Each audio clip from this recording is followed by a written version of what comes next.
Qui a besoin d'ennemis quand vos propres décisions deviennent votre pire menace? Une chose est certaine, aujourd'hui, le plus grand danger pour l'économie américaine vient des États-Unis eux-mêmes. Ni la Chine, ni la Russie ne causent autant de dégâts que les choix économiques et diplomatiques de Washington. Et au cœur de ce désordre, on retrouve sans surprise la capitale américaine, véritable épicentre de l'instabilité. Imaginez Donald Trump confronté à une crise potentielle avec l'Iran, à la rivalité persistante avec la Chine et à une situation toujours floue en Ukraine. Quelle serait la démarche logique? Consolider les alliances, renforcer le G7 et construire un front uni contre le principal rival économique mondial, Pékin. Mais Trump préfère l'isolement stratégique. Plutôt que de rassembler, il distribue des sanctions comme on jette des bonbons. Et cette fois, c'est le Canada qui se retrouve dans sa ligne de mire. Pourquoi? Parce qu'Ottawa veut mettre en œuvre une taxe sur les services numériques. Une ponction de 3% sur les revenus que des géants comme Amazon, Apple ou Google génèrent auprès des utilisateurs canadiens. Ce projet était dans les cartons depuis plus d'1 an, mais le Canada est désormais prêt à passer à l'action. Et honnêtement, où est le problème? Si les États-Unis imposent des droits de douane sur les produits étrangers, il est logique que d'autres pays ripostent sur les activités américaines. Une forme de réciprocité commerciale. Ce qui fait grincer des dents, c'est que cette taxe s'applique rétroactivement jusqu'en 2022. Résultat, une facture colossale attend les grandes entreprises tech américaines. Et devinez qui sont les nouveaux protégés de Trump? Ce ne sont plus les grandes banques ni les industriels de la défense, mais les stars de la Silicon Valley. Pas étonnant qu'ils montent au créneau. D'autant que les États-Unis enregistrent un excédent de 35 milliards de dollars dans les services vis-à-vis du Canada.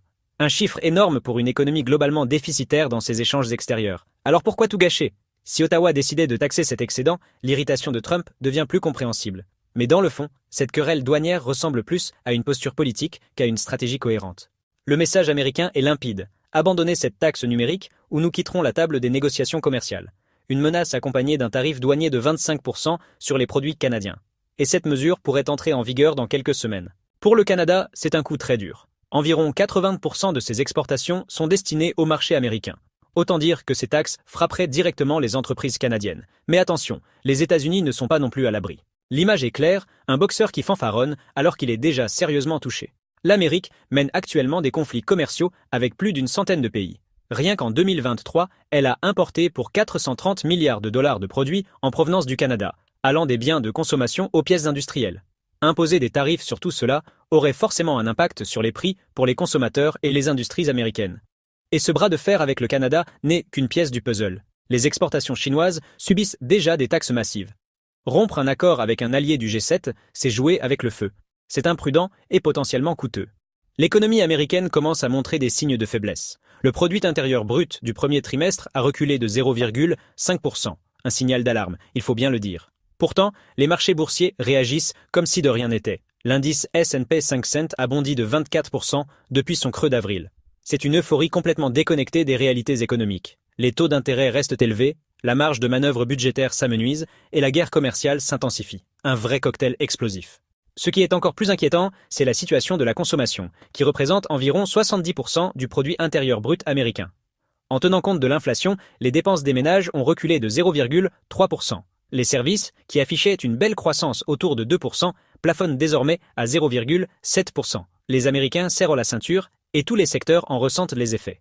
Les emprunts immobiliers deviennent carrément insoutenables, l'inflation persiste et les entreprises répercutent les hausses de coûts sur les clients. Personne n'y échappe, vraiment. Ce constat n'a rien d'alarmiste, il reflète simplement la réalité. L'économie américaine entre dans une phase délicate où les dominos pourraient rapidement tomber les uns après les autres. Les bénéfices des grandes entreprises risquent de baisser, tandis que les ménages souffrent déjà. Le choc tarifaire commence à se faire sentir dans les foyers. Et franchement, le plus dur pourrait bien être devant nous. Certains responsables américains veulent faire croire que tout va pour le mieux, que l'inflation est maîtrisée, qu'il n'y a ni récession ni impact des droits de douane.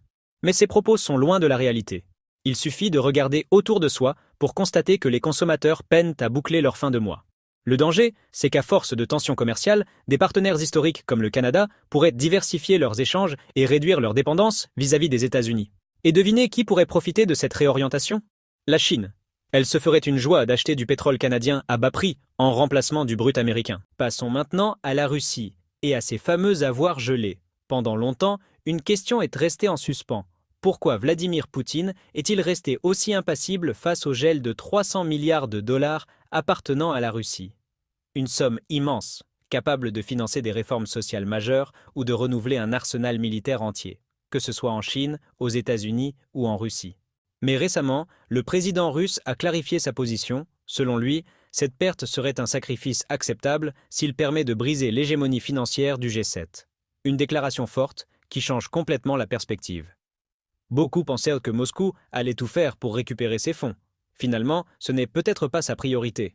En réalité, Poutine semble miser sur une stratégie de plus grande ampleur. Il reconnaît implicitement que les avoirs russes, adossés à l'or et stockés dans des banques occidentales, sont probablement irrécupérables. Et il n'a peut-être pas tort. Dans le contexte économique actuel, marqué par les tensions en Europe et un besoin urgent de liquidité, ces actifs sont devenus une opportunité tentante pour les pays du G7. La situation est de plus en plus paradoxale.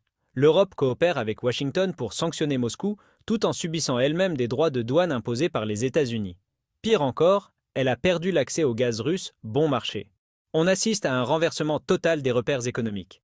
Mais cette dynamique aura des conséquences. La Russie, désormais bien ancrée dans le bloc des BRICS, renforce son partenariat avec la Chine.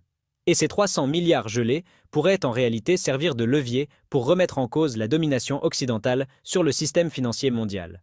Lors d'un sommet récent, Poutine a affirmé vouloir accélérer la création de mécanismes financiers indépendants en collaborant avec certains pays européens et d'autres partenaires jugés fiables. Ce point est essentiel à comprendre. La puissance du système occidental repose sur plusieurs piliers: la domination des monnaies de transaction, la centralité de leurs banques et le statut de leurs actifs financiers comme valeur refuge. Évidemment, tout analyser dans le détail prendrait des heures. Concentrons-nous sur un point clé, les réserves internationales. La Russie, de son côté, tourne désormais le dos aux obligations américaines et européennes. Investir dans ces actifs n'a plus aucun intérêt stratégique. À la place, Moscou a massivement renforcé ses réserves d'or. Depuis début 2022, la valeur de ces stocks a bondi de près de 100 milliards de dollars, soit une hausse de 72%. Autrement dit, près d'un tiers des pertes liées au gel des avoirs ont déjà été compensées, simplement grâce à la flambée du prix de l'or. Et encore, il ne s'agit que des chiffres officiels. On ignore combien de tonnes d'or la Russie conserve actuellement via des entités basées en Chine. Mais il est probable que ces réserves réelles soient bien supérieures aux 2300 tonnes annoncées. D'ici 2030, certains analystes estiment que l'or pourrait grimper jusqu'à 4000 voire 5000 dollars l'once, peut-être même davantage. Dans un monde où les actifs sûrs se raréfient, la Russie n'a guère d'autre option que de miser sur le métal jaune ou sur les titres chinois. Ce désengagement progressif vis-à-vis du système financier occidental prend de l'ampleur. Même au sein du G7, la confiance s'effrite. Plusieurs alliés des États-Unis commencent à douter de la sécurité de leurs avoirs placés dans des institutions américaines. Prenons l'exemple de l'or stocké à la Réserve fédérale des États-Unis. L'Allemagne et l'Italie, par exemple, sont désormais sous pression pour rapatrier ensemble près de 240 milliards de dollars en or vers leurs propres coffres. Une véritable onde de choc. Mais au fond, les États-Unis n'étaient-ils pas censés être le garant ultime pour les réserves de leurs alliés? Apparemment, ce n'est plus si évident. La rhétorique de Biden a ouvert la voie, mais c'est le style imprévisible de Trump qui accentue les tensions. Cette incertitude inquiète les partenaires traditionnels de Washington. Ils s'interrogent. Et si les États-Unis utilisaient ce stock d'or comme levier géopolitique? Et s'ils imposaient une réévaluation arbitraire du métal en dédommageant leurs partenaires? Avec des dollars imprimés à la chaîne, un scénario peut sembler excessif, mais il n'est plus complètement inimaginable. Même des retards logistiques ou administratifs dans les livraisons pourraient suffire à déclencher une crise de confiance. D'ailleurs, l'Allemagne avait déjà commencé à rapatrier son or en 2013, avec l'objectif de transférer 664 tonnes vers Francfort depuis Paris et New York. Pourtant, entre 1000 et 1200 tonnes seraient encore entreposées aux États-Unis. Si Berlin voulait vraiment jouer la prudence, elle accélérerait sans doute le processus. Quant à l'Italie, elle commence aussi à manifester une volonté de rapatriement, même si cela se fait pour l'instant discrètement, sans faire trop de vagues. Mais cette tension larvée montre bien que le G7 est loin d'être un bloc uni. Et si Trump reprenait les commandes, il ne s'agirait pas forcément de confisquer l'or, mais plutôt de relancer une guerre économique à coups de droits de douane exorbitants. Sa spécialité. La Bundesbank, de son côté, se veut rassurante et affirme ne pas vouloir précipiter le mouvement. Mais dans les coulisses, la méfiance grandit. Le fond du problème, c'est la place du dollar dans ce nouvel ordre économique. Depuis janvier 2025, le billet vert a perdu plus de 10% de sa valeur, chutant de 110 à 97 sur l'indice des devises mondiales. Les tensions commerciales provoquent un basculement profond, et les actifs libellés en dollars apparaissent de moins en moins sûres. Un rebond du dollar est-il envisageable? Bien sûr. Mais ce que l'on observe aujourd'hui semble être une transformation durable, pas juste un ralentissement passager. Trump devra faire face à une réalité nouvelle, de plus en plus de pays tournent le dos au dollar. La peur pourrait encore pousser certains à investir dans la dette américaine, mais globalement, les portefeuilles vont se diversifier ailleurs. Et où iront ces flux? Vous avez déjà une petite idée, non? D'ailleurs, selon vous, le Canada finira-t-il par céder à la pression américaine? Et la Russie a-t-elle eu raison de sacrifier 300 milliards pour rebattre les cartes du système mondial? Partagez vos réflexions en commentaire. Et si cette analyse vous a éclairé, pensez à aimer la vidéo, vous abonner à Front Économique et activer la cloche pour ne rien manquer de nos prochaines explorations géopolitiques. À très bientôt.